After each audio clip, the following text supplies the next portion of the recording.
तो आज की हमारी कहानी है the diamond portal and the shadow beast. कभी सोचा है कि एक अकेला चमकता हुआ पत्थर आखिर क्या कुछ कर सकता है? चलिए इस कहानी में इसी सवाल का जवाब ढूंढते हैं। तो कहानी की शुरुआत होती है एक बहुत ही रहस्यमयी खोज के साथ। ये है अर्जुन, एक बिल्कुल आम सा लड़का जो एक दिन अपने गांव के पास वाले जंगल में बस यूं ही टहल रहा था। लेकिन तभी उसकी नज़र जमीन पर पड़ी एक चीज पर अटक जाती है। अरे, ये तो एक चमकता हुआ हीरा है, और ऐसा लग रहा था मानो वो उसे अपनी तरफ खींच रहा हो, उसे बुला रहा हो। और जानते हैं क्या हुआ? जैसे ही अर्जुन ने उसे उठाया, पूरा का पूरा जंगल एक अजीब, एक अलौकिक रोशनी से जगमगा उठा। साफ था, ये कोई मामूली पत्थर तो बिल्कुल नहीं था।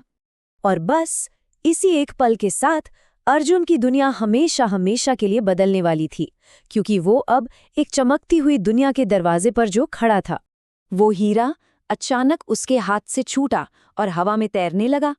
और फिर देखते ही देखते ठीक उसके सामने एक घूमता हुआ पोर्टल खुल गया, किसी दूसरी दुनिया का रास्ता।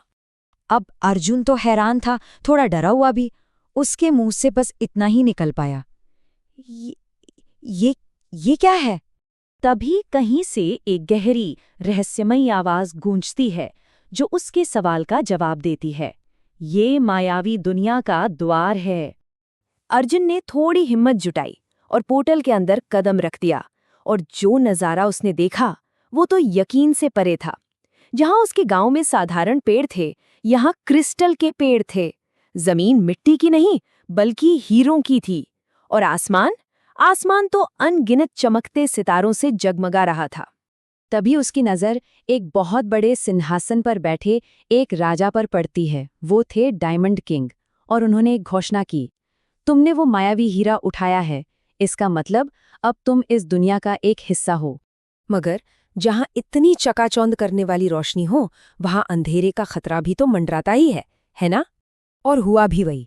अचानक चारों तरफ घना अंधेरा छा गया, और उसी अंधेरे से निकलकर आया एक भयानक काला राक्षस, द शैडो बीस्ट।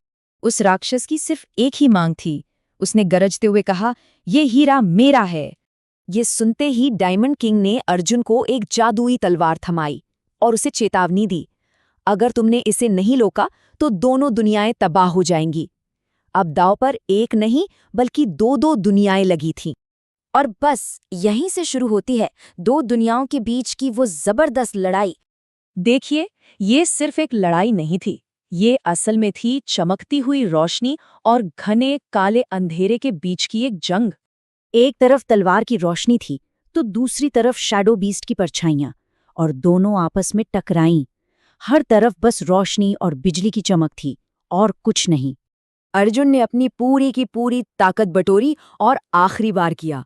एक जोरदार धमाका हुआ और शैडो बीस्ट हार गया। लग तो रहा था कि जीत हो गई है, लेकिन कहानी अभी खत्म नहीं हुई थी। डायमंड किंग ने मुस्कुराते हुए कहा, तुमने दोनों दुनियाओं को बचा लिया।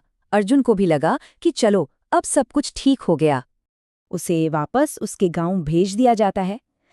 सब कुछ बिल्कुल पहले जैसा था, सिवाय एक चीज के। वो जादुई हीरा अब उसके पास नहीं था, वो कहीं गायब हो गया था। पर उसी रात को जब अर्जुन अपने कमरे में अकेला था, तो उसे फिर से वही जानी पहचानी चमक दिखाई दी। तो इसका मतलब क्या है? क्या कहानी अभी बाकी है?